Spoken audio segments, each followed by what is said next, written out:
Aloha, namaste. This is Alexis, Rada home, and I am here with your full moon forecast for this Sunday, October 9th. We have our moon full at 3:55 p.m. Hawaii time, which is 6:55 p.m. Pacific Daylight Time. And it's in a star called Revati. Revati is the final nakshatra. It is the last star of sidereal Pisces, and it's also the last star of all the 27 nakshatras. And it's ruled by Pushan, the shepherd. It's where we are ushering, or he is ushering the animals and children and any sort of vulnerable beings to safety. This is also the star, as it does come at the end of Pisces, where we're taking that final walk home ourselves. We've seen the light, we've walked through the tunnel, we've brought up what we need to bring up out of the depths of ourselves in the previous star, and we're in a more peaceful place, able to take that final leg of the journey. The star Revati means the wealthy, and it often has to do with actual material abundance, but it also has to do with spiritual abundance, as it is in Pisces, and it is the end of the line. By the time we get to this place in our full chart, we're past money, right? We're past the idea of needing to gather and collect abundance and hold it and keep it. The whole of the sign of Pisces is one of surrender and letting go and merging with everything. And so the idea that we would be hoarding and becoming wealthy in that way is not really fully understanding the star or the sign within that context. The sign or the star within that context of the sign. Revati is also the shining one. It is a star that is named after a goddess. And the goddess Revati was beautiful. She's a beautiful maiden, and she lived under the sea. Her father was like the king of a underworld kingdom. His name was King Kakudmi, and he really wanted to make sure his daughter married the right man. And so he thoroughly went through list after list of all the different potential suitors. Well, King Kakudmi had a boon. He had a particular city, a power where he could travel the various lokas, the various places. So he could go travel and hang out in Vishnu Loka or Brahma Loka. And he did. And so he, one time when his daughter became 18, decided to bring her with him up to go see Brahma. And when they arrived in Brahma Loka, Brahma was receiving a concert from some Gandharvas and the celestial musicians. And so they didn't want to be rude. They didn't want to interrupt the creator. So they just waited outside, with his long list of suitors' names. And he was going to ask Brahma, which of these people would be the most suitable mate for my child. Well, by the time Brahma sees him, it's been, maybe a couple hours in Brahma Loka, and Brahma's like, these the time runs differently in all these places. The time where you are is very different than the time where we are right now, or the time where you're from is very different from the time where we are right now. And at this point, many yugas have passed. 108 yugas have passed since you've been up here, and none of these people on your list are even alive anymore. In fact, none of your friends are alive. None of your counselors that you've been consulting with about these men are alive. Your own partner's not alive. You guys are going to a totally different time when you go back. And in fact, it's a very dark time. And the people are dumber and they're shorter, and there's going to be less options for your daughter. And King Kakudmi's like, oh no, what did I do? So Brahma says, well, we'll have no fear. There's going to be a suitable person for you, because it just so happens that Vishnu had to go down to earth to save everyone. And this is his avatar as Krishna. So King Kakudmi and his daughter go back down, and they find Krishna's brother, Balaram, and he becomes her husband. And the two of them become betrothed. And there in the story, he has to take his plow. Balaram's known for his plow, and he has to whack Revati to get her to be shorter because she's too tall for that epoch in time. So both of them, Balaram and Revati are actually born in an underworld. Revati's underworld is described as being under the sea. Balaram is the incarnation of Adi Sesha, of the many-headed serpent that Vishnu rests on. You see those images of Vishnu laying back and like dreaming up the universes. And sometimes you'll see Brahma coming out of the belly button and a lotus flower as the creator, right? But the creator who's coming from the creator. And there's even a higher story around that involving the goddess. But um, he's resting on this snake, and the snakes are part of the Naga kingdom. The Naga kingdom is very much underworld, and Vishnu's ride, his mount, is Garuda, who's the elephant man, and Garuda was born in the Naga kingdom. He was born as a slave to the Naga, to the serpents.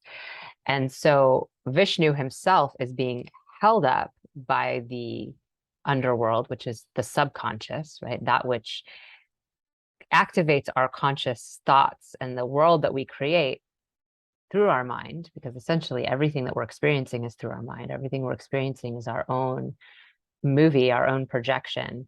And the subconscious is what feeds that. And it's the part that we're not aware about, right? It's the part where it happened already, or it's stuffed in there somewhere and we don't have a clear finger on it. We can't name it. We can't bring it to the surface in quite the same way. And so that subconscious, that Naga kingdom, is holding up our waking life that we are also dreaming.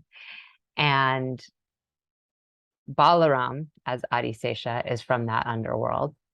Vishnu's mount is actually from that underworld, but not of that world. He wasn't meant to be in that world. He was kept down there. He was meant to fly high and reach up, and as such, he shows that quality of the eagle going down into the, darkest parts of our being, of our subconscious, and bringing us up to the highest height, to the apex of where we can go. And then Revati was also born in this underworld, this place that is not seen and that informs that which is seen. And so both Balaram and Revati have that connection together, and they're yet in the conscious world, right? They're playing out their part as avatar, and they are, well, in Balaram's case as avatar, in Revati's case as this, this goddess who has qualities of human, she's like a demigoddess. And they're helping on that plane. They're helping bring peace and love, and they're helping Krishna in his mission to bring love back together. This full moon is also called Sharad Purnima, and it is said to be a time when Lakshmi's blessings come to earth. And Lakshmi is another one of those,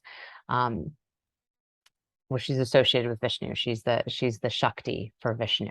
And she is said to come down to earth in Vishnu's incarnations also. And in the particular one of Krishna, this becomes Radha. And on this particular full moon, there are a couple different ways people celebrate it, but one of the most prominent or well-known ways is by putting a candle in their window and staying awake all night, hoping for Lakshmi to come fly over their abode and bless them, because it's said that she flies through the night on this full moon, and she has an owl as her animal vehicle, and she asks, "Who is awake? Who is awake?" And those who have their light on are showing that they're awake, and she blesses them with her boons, which are, grace and abundance and fertility and love, and the higher things we can reach for as humans, rather than asking for stuff, that we might want to bring into our life, which is perfectly fine. It's fine to want things in this material plane, but we, on the highest level, can propitiate her for her grace, for grace in our relations, for abundance that can then spread and create more abundance, rather than sort of this hoarding abundance. Fertility of the land, or food for all people. There's blessings from these different deities, particularly ones like Lakshmi, who have a Maha form, as well as a more mundane form, that, we can really ask for the highest level of a boon, which is something that would carry throughout all your relations. Because you can ask for a particular thing, like you would like a child, or you would like a relationship, or you would like something. But if you are then still in the same state that you're in this moment when you're asking for it, then you might not be able to receive it, right? It might not come to you, and I mean, it might come to you, but you might not be able to engage in it, or enjoy it, or even take joy out of what you brought to yourself or manifested for yourself. So if we ask for things like the grace of Lakshmi, then when we do find ourselves in relationship, or when we do find ourselves receiving whatever thing we were hoping for, we respond from a place of grace and are able to receive it. But also on this full moon, it said that the Rasa Lila, the dance, the divine dance between Krishna and all his gopis, and particularly Radha, his most favored gopi, and his eventual other half, happens in the night forest. So it's also in many ways a lover's moon, and a time of bringing ourselves back to that state of love, which is really what Krishna and Radha are doing in their emanations and mythology.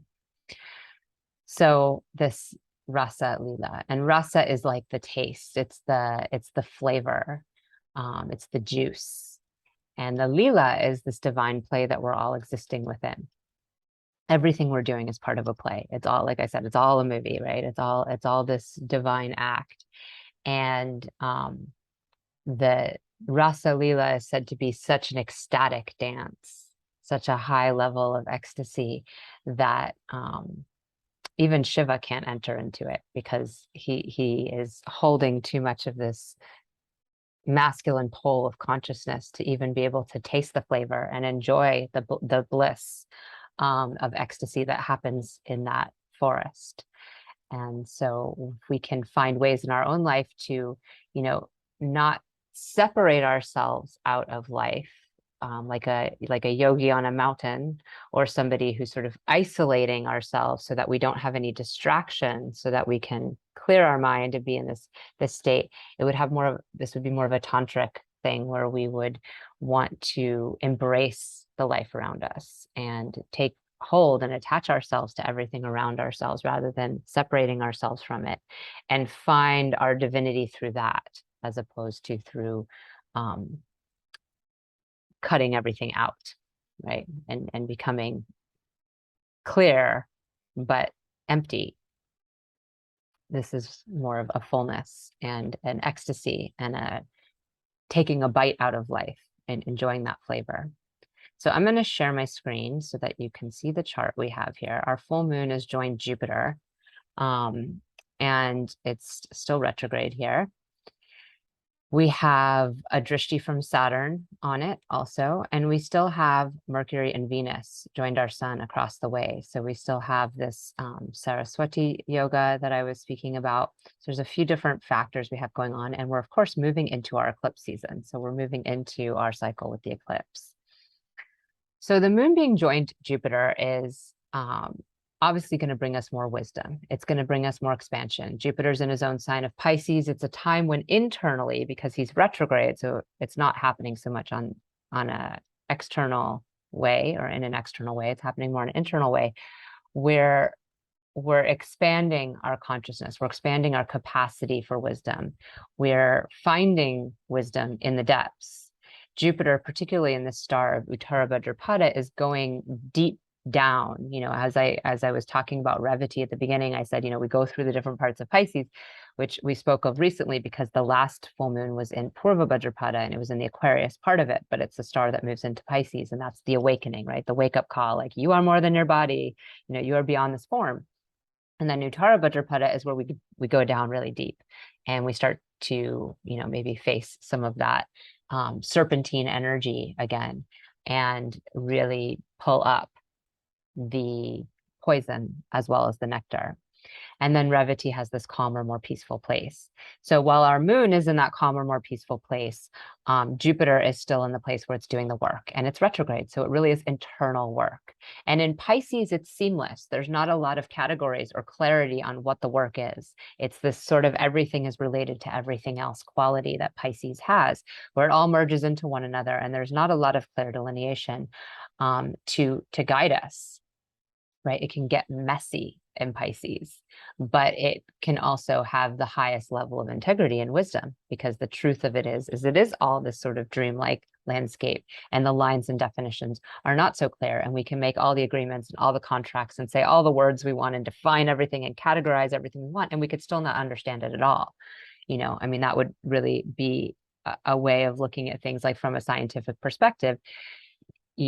The Virgo end, which is across from Pisces, really has that quality of categorizing and naming things and doing all this. But by the time you're done with everything labeled and everything named, what does that mean? What does that tell us? What are we gleaning from that? And is it possible that we could move light years beyond that knowledge or that wisdom without all that tagging, naming, sorting, right? It's a very human thing to do, to bring it down to earth in that way. But then we also only learn so little bit, right? What we can actually say we know from that is so little that it's almost meaningless sometimes. Whereas what we can get from the big picture can be huge and vast and very profound, but it can lack some of the proficiency of the details. So this is sort of the Pisces Virgo axis and what it brings us to. And having the planets in their own signs here is particularly powerful for us realizing that, for us recognizing and showing up for the details, and also being able to pull back and expand for the big picture.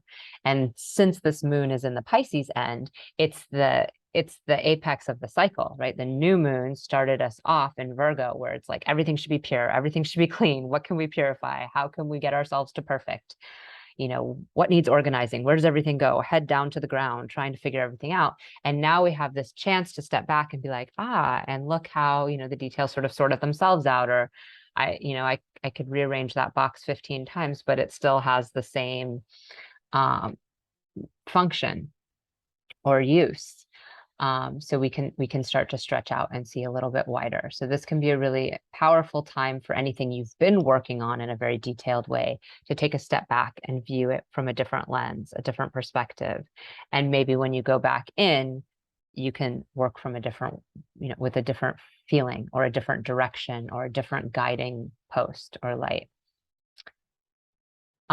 Across the way from this Mercury and Venus, we are experiencing a Saraswati yoga. I spoke about in the last video, and I also did a little short thing on Instagram and Facebook about it when Mercury began direct, because Mercury almost went back into Leo, but it stopped right at that very last place it could be, and began forward motion.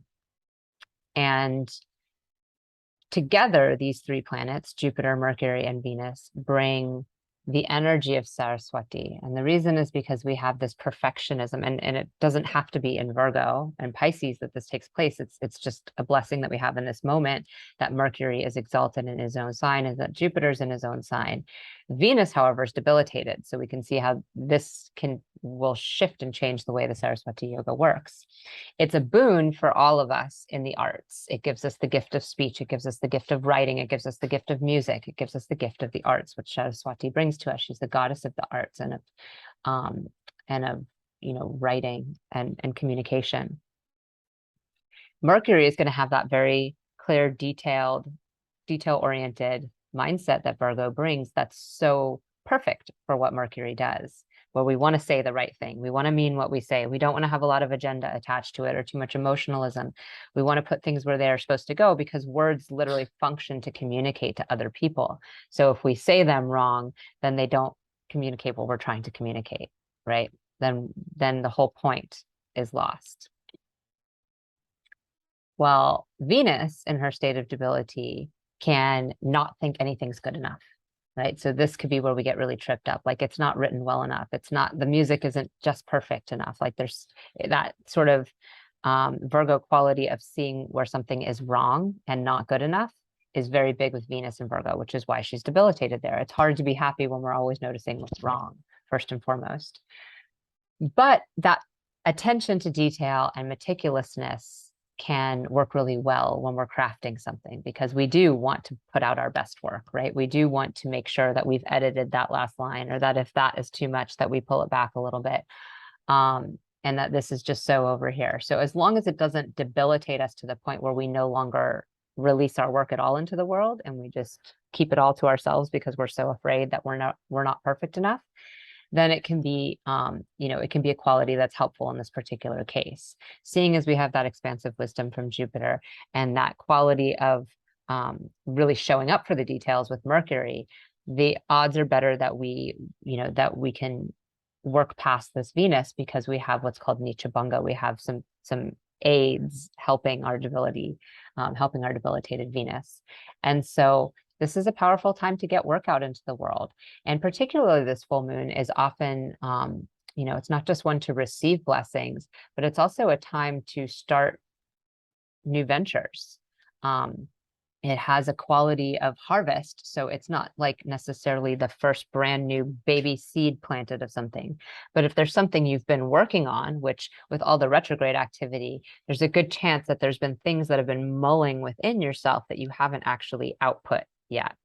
So allowing these things that have been percolating to start to come to the surface. And if there's something that you want to kind of push out in this moment, this full moon is a really profound time to do that. Allow yourself to, take that one extra step from whatever it is you've been tending and start to bring it into harvest and start to bring it into being in the world. So this can be a powerful time for that, particularly around anything that's artistic or creative, or based in communication and wisdom, because Jupiter is an important part of that Saraswati yoga. Without the wisdom, without it connected to something that means something, without there being truth involved, then it's just this kind of superficial art that really doesn't do anything besides look pretty or maybe evoke an emotional response, but not really have anything to, not really mean anything. Our sun here in Hasta is very close to Venus. So Venus is combust as well as debilitated. When a planet is really close to the sun, it feels like its rays are being burned up. It feels like there's a shorter amount of time before that planet does the thing it doesn't want to do, which is freak out.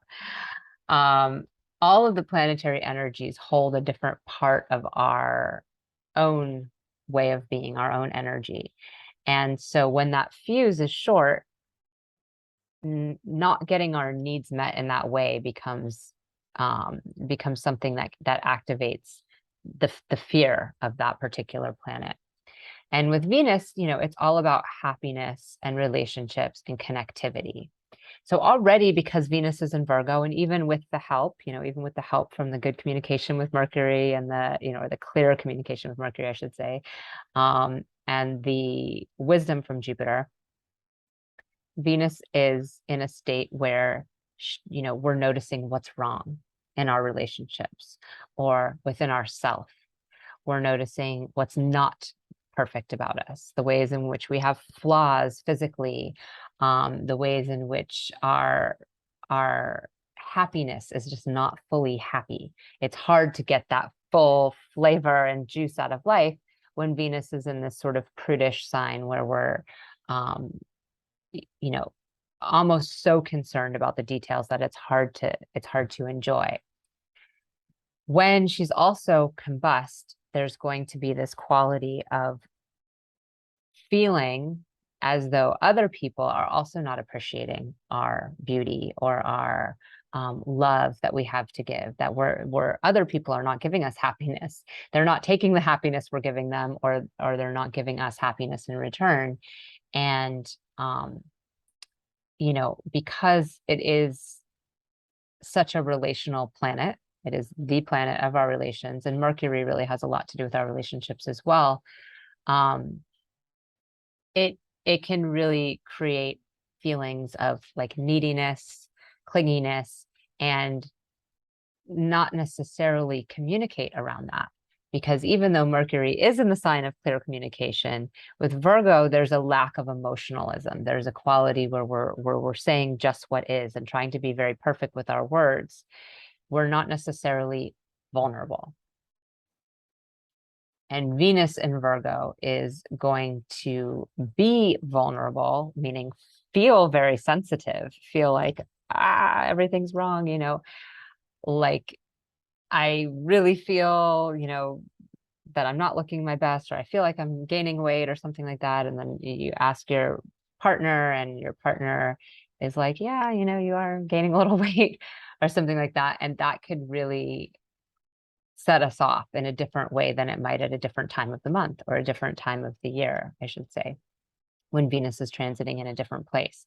So the hyper attention within ourselves is already at a heightened point, and all it could take is just a little bit from somebody else to set that off and make us feel unloved and unhappy.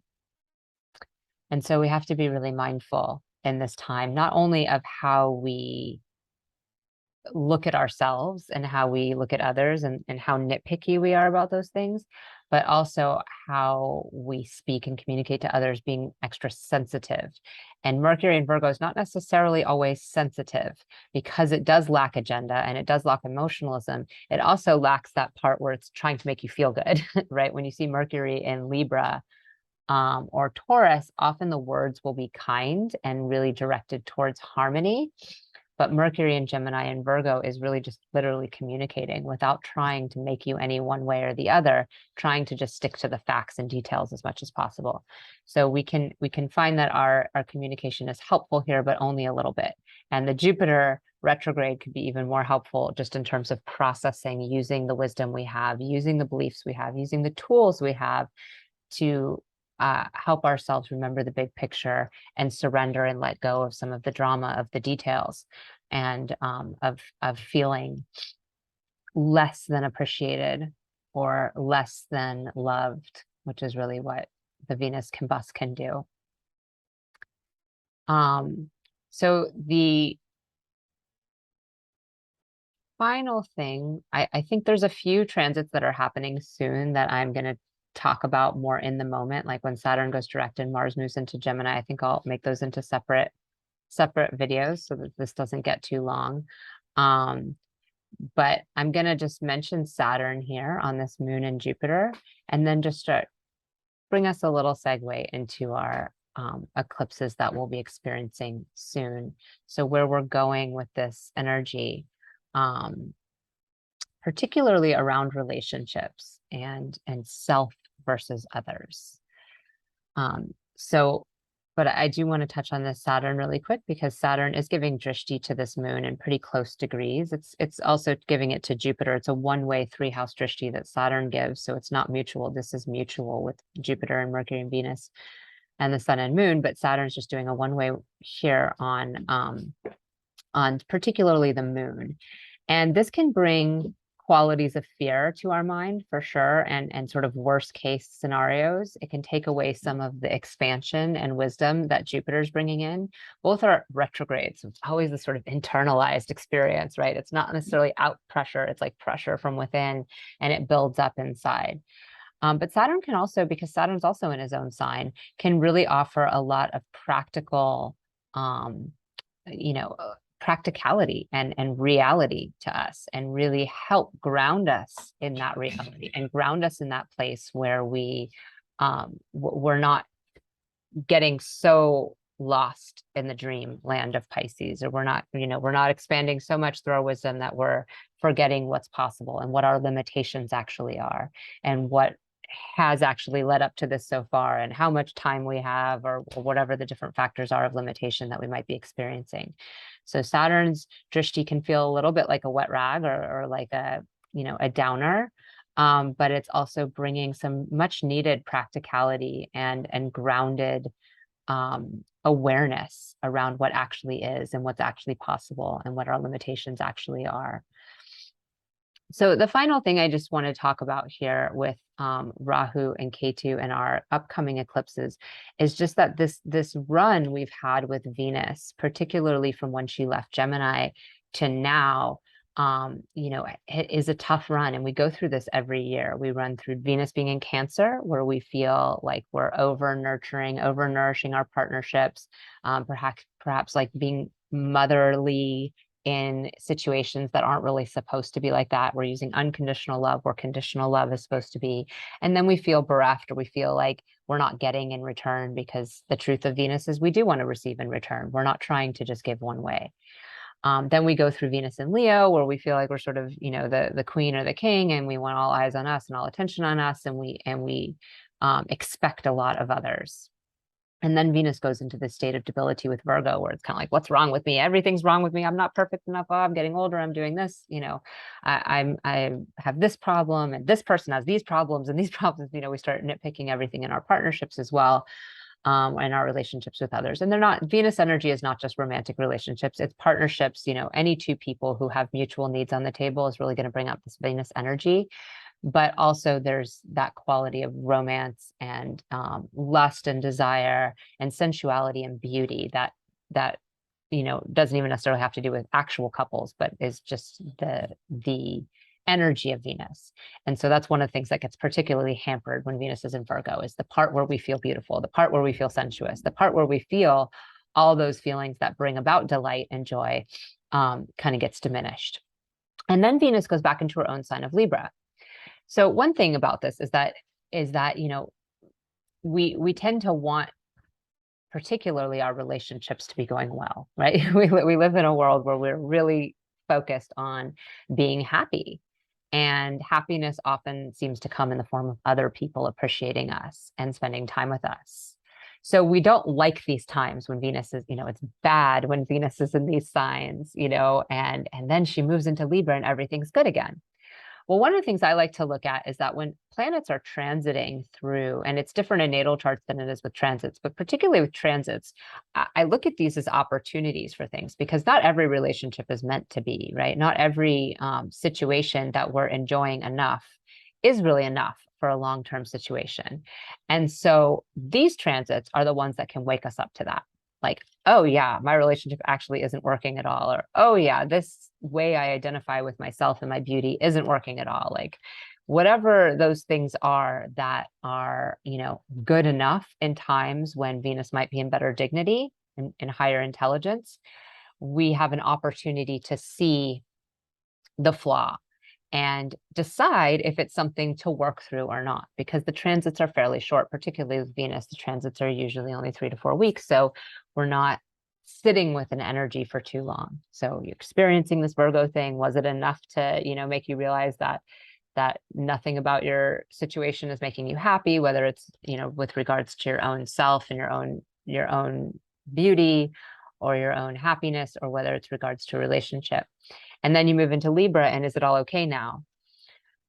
Well, in this particular case, Libra has Ketu here, the south node, where we're very disgruntled, where we're looking away and we feel a disgust. And obviously that's the last thing we want to feel when it comes to relationships and our Venus energy. It's even deeper disgust than what we might experience in Virgo, where we might just be sort of self-effacing or like really focused on what's wrong or the flaws that might show up.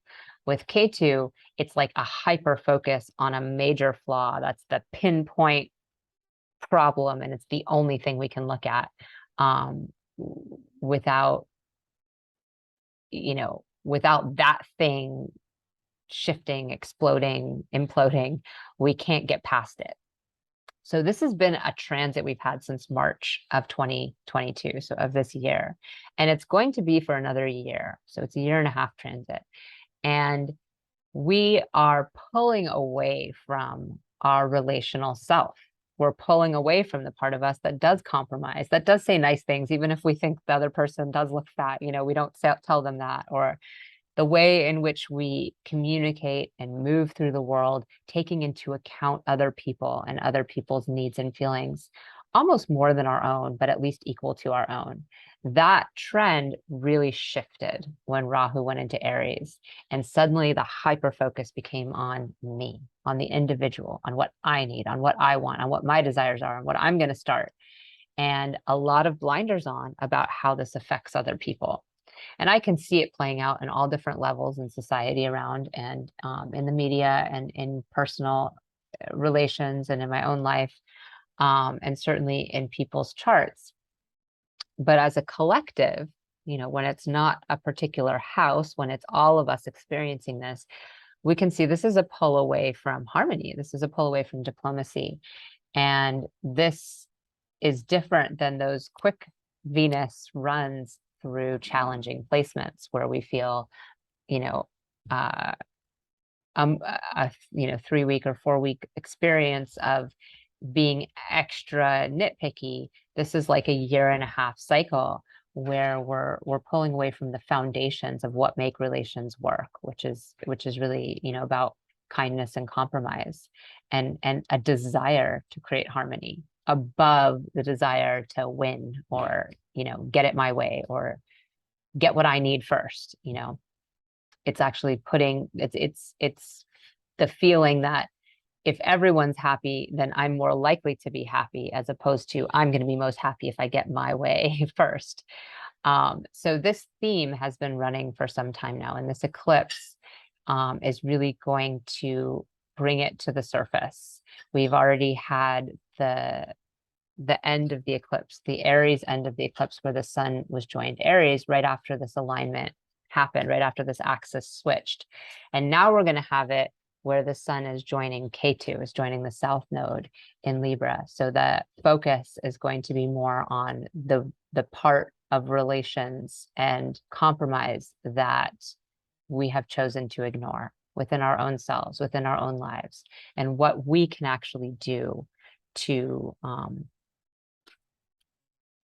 heal that, because it's a past karma that we're all sharing. This is a transit. It's not in our natal chart. So it's not that, it's our particular path in life that we've been pulling away from this place of Libra. This is a transit we're all collectively experiencing. So we collectively hold responsibility too for what is lacking, or what we have to do still in order to heal that karma from the past, so we can move forward with this Aries karma in a way that is more integrated, because that's the goal of the nodes. The nodes are cut off from each other.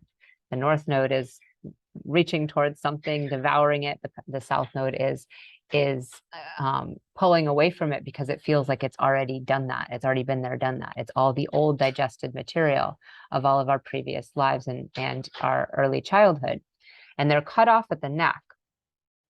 So they're separated. And what they're seeking is a reintegration, where the wisdom can feed what's happening in the now. The Rahu part is like us now, currently, what we're wanting to eat. And the K2 part is like, oh, and I could tell you everything you ate before that didn't work. I could give you some good advice on what you should eat, but they're separated. So the advice isn't passing through. The feed isn't happening in a smooth and integrated way. And so it's our job on Earth and in our lives to bring these to integration. And in our natal chart, we all have this axis somewhere, and it's very profound. It will show a lot about what compels us in this world and what we do not like doing. But in our transits, we're all collectively working towards this. So what is the part of compromise? What is the part of creating harmony that we're choosing to look away from, that we're not fully healthy and healed on yet? So this can be something you start to ask yourself in this time, as you start to, as you use this full moon maybe as a point of manifestation, or a starting point of some venture that you're working on, as you muse over your relational challenges that you've been going through the last few months. And as you move into the next period of time, which is as we wane to the darkest time of the sun, the darkest time of our light, how do we move forward into this with new eyes, looking somewhere that maybe we've looked a million times before, but actually seeing what we've missed. So hopefully that's a helpful introduction to bring us there so that when we get to eclipse season, we already have some, we already have some idea of what it is that hasn't been working for us, at least, if not also maybe a little spark of insight into what could work. So I hope this is helpful for you. I myself have some exciting new ventures I'm going to be introducing come this full moon. So look forward to reaching out about that and seeing more of you. For now, you can still receive 4 free reports on the transits, the major transits of Jupiter in Pisces, Saturn in Capricorn, Rahu in Aries, and Ketu in Libra, and Mars in Taurus for all 12 signs. Mars is going to jump into Gemini for a month and come back into Taurus. So I might pause that particular report coming soon. But for now, they're all 4 up. And you can find them at www.radhahomyoga.com. Many blessings. Namaste.